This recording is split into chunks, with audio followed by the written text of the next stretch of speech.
Here is what was in our wagon: blankets and pillows and quilts, Mama's favorite rocking chair, trunks full of clothes, barrels full of food, a cook stove, a box of tin dishes, all of Mama's cooking pots, all of Papa's tools, a Bible, a rifle, and a spinning wheel. There was barely room for us. So this was the picture of them in their wagon. As you guys can see, it was really stocked with a bunch of stuff, so they barely had any room to even sit in it. So it was pretty uncomfortable because they were in it for days and days heading west, too.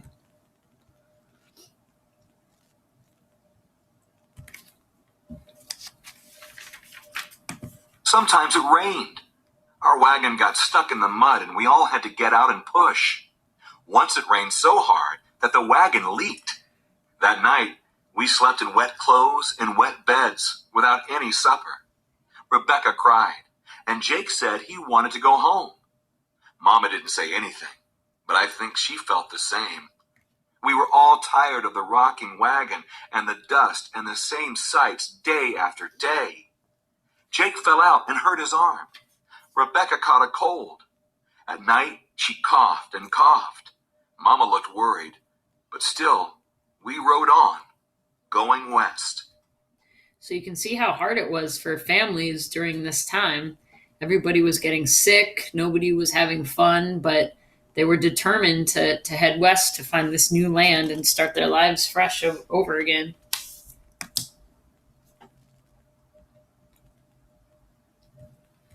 Here they are pushing the wagon because the horses weren't strong enough. They became very weak after all that time.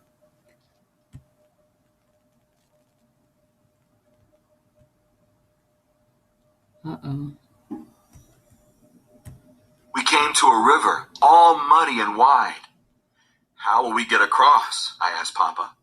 The horses will take us, he said. First the water came up to the horses' knees, and then their chests. Those horses must not be too happy.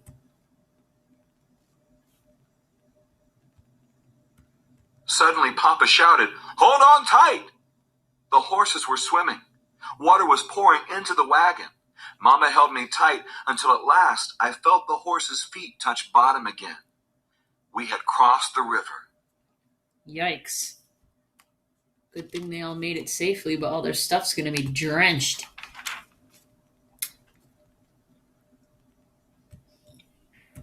On the other side of the river, the land was flat with no trees. There was not a bush and not a stone, nothing but green, waving grass and blue sky and a constant whispering wind. It seemed a lonely, empty place. But Papa said, "This is the land we've been looking for." As the sun was setting, we came upon a place where wildflowers bloomed in mounds of pink and lavender and blue like soft pillows.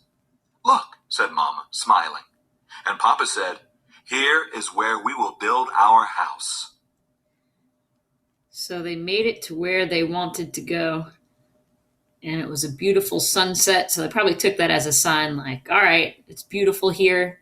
This is open space and open land. We can have it all to ourselves and build a nice big house here with nobody, in our way or stopping us or using our land. So we're going to stop here for today. And on our next and last video, we'll go back and we will write our definition for our vocabulary words. So make sure you get your notebooks ready and write today's date, which is June 10th, and vocabulary so that you can write your definition down in your next video.